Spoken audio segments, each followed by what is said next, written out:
बिस्मिल्लाहिर्रहमानिर्रहीम अस्सलाम वालेकुम। मैं हूं आपका अपना होस्ट अशफाक नियाजी और आप देख रहे हैं K92 न्यूज़। सबसे पहले अहम खबरें। ज़िले कश्मीर जे ब्यूरो चीफ अब्दुल रज़ाक कोगाही जी अहम ख़बर का आगाह कंदा हलूं त सिंधु दरिया ते अरबियन रुपए जी लागत सां तामीर हेठि घुटकी कंदकोट कश्मीर पुल जो हिकु वॾो हिसो ओचितो टुटी पियो, जंहिं सबबि क़ौमी ख़ज़ाने खे करोड़ रुपए जो नुक़सानु पहुतो आहे। मक़ामी ज़रियनि ऐं शुरूआती रिपोर्टनि मूजिबि पुल ते तामीराती कमु जारी हो त ओचितो वज़नी गार्डर ऐं सतून किरी पिया, जंहिं बाद तामीराती कम में मयार नाक़िस मटीरियल ऐं इम्कानी करप्शन बाबति केतिरा ई संगीन सवाल उथी पिया आहिनि।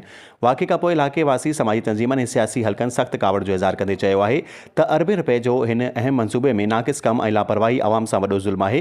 हिन पुल जी तामीर सां कश्मीर ऐं घोटकी विच में सफ़री सहूलतूं बहितर थियणियूं हुयूं, पर हाणे हादसे सबबि मंसूबो वधीक देरि जो शिकार थियण जो ख़दशो पैदा थी वियो आहे।